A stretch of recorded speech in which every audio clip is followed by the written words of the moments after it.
27 જુલાઈ નેપાળ બાદ અમેરિકામાં પણ એક મોટી વિમાનમાં દુર્ઘટના સમાચાર સામે આવેલ છે કે અકસ્માત એટલો ભયંકર હતો કે અકસ્માતના સ્થળે જંગલમાં ભીષણ આગ ફાટી નીકળતી આ સ્થિતિમાં અહીંમાં લોકોના મૃત્યુ થવાની આશંકાને જોઈ કે આ હજુ મૃત્યુનો ચોક્કસ આંકડો જાણી શકાતો નથી ને અમેરિકાના વોમિનમાં રાજ્યોમાં જંગલમાં પ્લેન કેસ થયું હતું કે અકસ્માતના સ્થળમાં આગ ધુમાડોના ગોટા ઉછળતા જોવા મળે છે કે શુક્રવારે જાણકારી મળે છે કે આ મૃત્યુમાં પામેલા લોકોની સંખ્યા હજુ પણ સ્પષ્ટ નથી ને કેમ્બેલમાં કાઉન્ટી અધિકારીઓ સોમવારે બપોરે 1 વાગ્યા સુધી આસપાસના વિમાનમાં વોમિંગ સરહદ નજીક આવેલા ઉડી ગયેલા તમામ અકસ્માતમાં આ મૃત્યુ પામેલામાં હજુ સુધીમાં જંગલ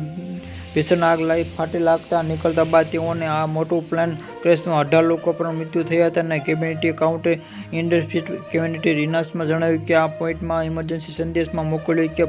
પાયલોટને ઇમરજન્સી મેસેજમાં દર્શાવેલ પેટમાં ખરાબી હોય દુર્ઘટનામાં આ ઘરેલું જોઈ કે આ અકસ્માતમાં આગમાં ધુમાડા ગોટા નીકળતા આવી રહ્યા કે વિસ્તારમાં લોકોને ફોન કર્યો હતો કે આ સંબંધિત કેસ સાઇટમાં નજીક ધુમાડો નીકળતો હોય છે કે જાણ કરી અધિકારીઓને જણાવ્યું કે અનુસાર પ્લેન કેસ થવાની આ સિસ્ટમના આસપાસમાં જંગલોમાં